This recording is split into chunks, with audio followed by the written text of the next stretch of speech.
Hello friends, कैसे हैं आप लोग। उम्मीद है फिट हैं, लाइफ एंजॉय कर रहे हैं। फ्रेंड्स, आज डिटेल से वीडियो शेयर करेंगे लोकार्ड प्लांट्स के अबाउट, और आप इनको रूफ टॉप पे, बालकनी पे, टेरेस पे इजीली ग्रो कर सकते हैं।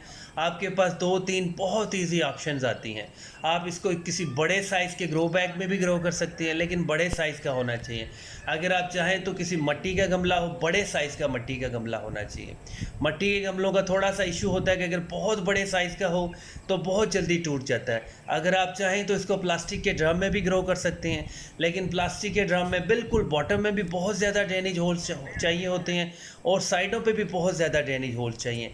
अगर ड्रेनेज होल्स प्रॉपर नहीं होंगे तो बहुत जल्दी रूट्स में फंगस लग जाएगा। ओवरऑल लुकार्ड्स के प्लांट बहुत ज़्यादा लो मेंटेनेंस होते हैं। आप इसको रूफ टॉप पे फुल डे सनलाइट में ग्रो कर सकते हैं। अब ये जो प्लांट आपको नज़र आ रहा है, ये ग्राफ्टेड प्लांट है। रूफ टॉप पे, गमलों में, ग्रो बैग्स में जब भी आपने प्लांट को ग्रो करना है, वो हमेशा ग्राफ्टेड प्लांट होना चाहिए। ऐसा ना हो कि आप नर्सरी से, सीड से ग्रो हुआ प्लांट ले आएँ, वो अगर फ्रूटिंग करेगा भी तो 10 से 15 साल लग जाएंगे और आपको बहुत बड़े साइज़ का गमला देना पड़ेगा। इसलिए 100% ग्राफ्टेड प्लांट होना चाहिए, या तो आप खुद से किसी एक्सपर्ट माली से ग्राफ्ट करवा लें। अब इस प्लांट की जो एज है वो एग्जैक्ट 2 साल का है। पहले साल भी इसके ऊपर बहुत ज़्यादा फ्रूटिंग हुई। अब दूसरा साल है, इसके ऊपर हैवी फ्रूटिंग हो रही है, और इसका हमने मैक्सिमम फ्रूट को रिमूव कर दिया था। अभी एज जो है वो प्लांट की छोटी है। अगर फ्रूट लगा रहेगा तो जो प्लांट की ग्रोथ होगी वो थोड़ी सी स्लो हो जाएगी, इसलिए फ्रूट को रिमूव कर देना इस साल बेहतर है। लेकिन कुछ दाने हमने रहने दिए हैं, वो हम चेक करेंगे कि इसका टेस्ट कैसा है, कितने साइज़ का फ्रूट बनता है, क्वालिटी कैसी है, और हमारे प्लांट की ओवरऑल लुक कैसी है। सब चीज़ को हमने एज अ ट्रायल रखा हुआ है। अगर आप फिज़िकली फील करें तो लोकार्ड्स के जितने भी लीव्स होते हैं थोड़े थोड़े ड्राई होते हैं, और थोड़े थोड़े से डल होते हैं। कभी भी आप इसके लीव्स के ऊपर इनको ड्राइनेस देख के कभी भी पेस्ट का कोई कंट्रोल ना करें, मतलब कोई भी स्प्रे ना करें। नेचुरली इसके काफ़ी सारे पत्ते ड्राई होते हैं, ख़ुद से टूटने लगते हैं, इसलिए आप थोड़ा सा रिलैक्स रहें। अब आती है कि आपने कौन सा ग्रो बैग इसमें यूज़ करना है। ग्रो बैग अच्छी क्वालिटी का होना चाहिए, बहुत अच्छी क्वालिटी का होना चाहिए, और बड़े साइज़ का ग्रो बैग होना चाहिए। ग्रो बैग में थोड़ा सा ये भी इशू है कि जब आप इसको रूफ टॉप पे ग्रो करते हैं, रूफ टॉप पे कहीं पे रखते हैं, डायरेक्ट जब धूप लगती है तो मिट्टी, जितनी भी मिट्टी ग्रो बैग के अंदर होती है वो थोड़ी सी हीटअप होती है।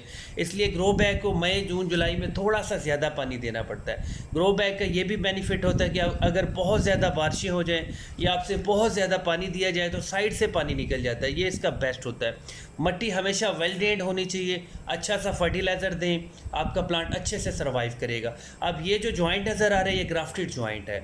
इस जॉइंट से नीचे नीचे जितनी भी न्यू स्प्राउटिंग होगी, न्यू ब्रांच निकलेगी, वो हमारा देसी प्लांट होगा।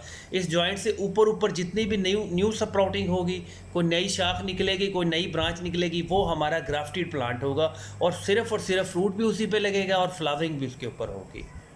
लोकार्ड को फ्लावरिंग स्टेज के ऊपर थोड़ा सा कम पानी चाहिए होता है, और इसकी जो फ्लावरिंग होती है वो मैक्सिमम जनवरी और मैक्सिमम फरवरी तक हो जाती है, इसलिए वो थोड़ा सा ठंडा मीठा मौसम होता है, आपने पानी कम देना होता है। लेकिन जब एक बार सारे के सारे फ्लावर कन्वर्ट हो गए, आपका फ्रूट बन गया, फिर आपने इसको थोड़ा सा एक बार पानी बहुत ज़्यादा देना है, मतलब इतना पानी देना है कि अगर ड्रेनेज होल से पानी निकल भी जाए तो कोई इशू नहीं है। फिर आपने सिर्फ और सिर्फ गमले की मिट्टी को थोड़ा सा मॉइस्ट, थोड़ा सा ड्राई रखना है। लोकार्ड के प्लांट्स को फर्टिलाइज़र भी थोड़ा सा ज़्यादा पसंद है, लेकिन आप कभी भी कोई भी कच्ची खाद ना डाला करें, मतलब जो नॉन डिकम्पोज हो।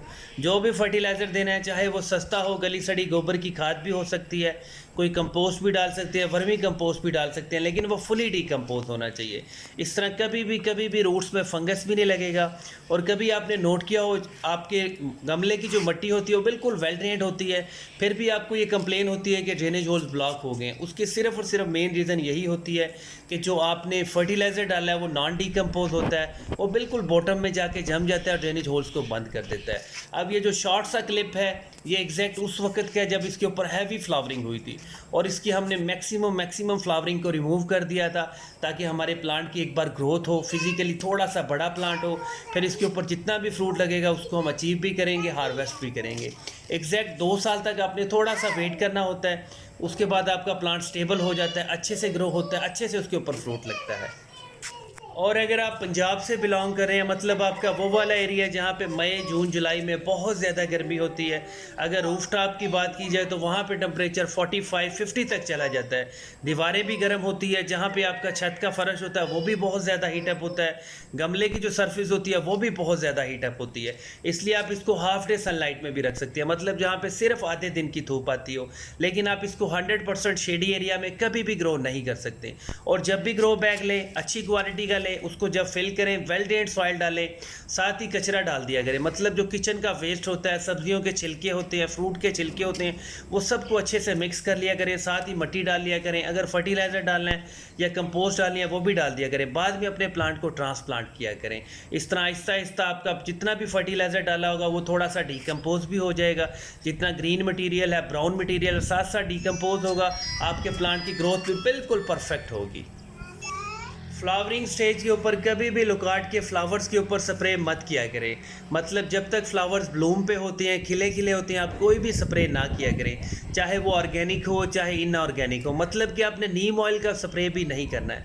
इस तरह जितने भी फ्लावर्स होते हैं वो ड्राई होने लगते हैं और विदाउट रीज़न सारे के सारे ड्रॉप हो जाते हैं। आपने इसका स्प्रे तब करना है, चाहे NPK का स्प्रे हो चाहे कोई पेस्ट कंट्रोल हो, आपने उस वक्त करना है जब सारे के सारे फ्लावर्स जो है कन्वर्ट हो जाए फ्रूट के अंदर, और जब बिल्कुल छोटे से साइज़ का फ्रूट बन जाए, ऊपर लुकाट लग जाए, उस वक्त आपने एक बार बहुत ज़्यादा फर्टिलाइज़र देना है। मतलब अगर बड़े साइज़ का ग्रो बैग है तो उसमें 1 kg 2 kg तक दे सकते हैं, अगर छोटे साइज़ का गमला है तो उसमें आप ½ kg दे सकते हैं। लेकिन वो वाला फर्टिलाइज़र आपने लाजमी देना है जिसके अंदर पोटाश होगा। चाहे तो आप NPK का फर्टिलाइज़र दे सकते हैं, चाहे तो आप NPK का फर्टिलाइज़र स्प्रे भी कर सकते हैं, गमलों की मिट्टी में भी डाल सकते हैं, लेकिन वो थोड़ा सा इनऑर्गेनिक होता है। अगर आप कोशिश करें तो खुद से बनाया हुआ NPK का फर्टिलाइज़र दे सकते हैं, कोई लिक्विड कंपोस्ट दे सकते हैं, कोई प्लांट का टॉनिक दे सकते हैं जो आपके प्लांट को एकदम से बूस्ट करें। मतलब कोशिश करें, ये फ्रूटिंग प्लांट है, इसको ऑर्गेनिक फर्टिलाइज़र दें।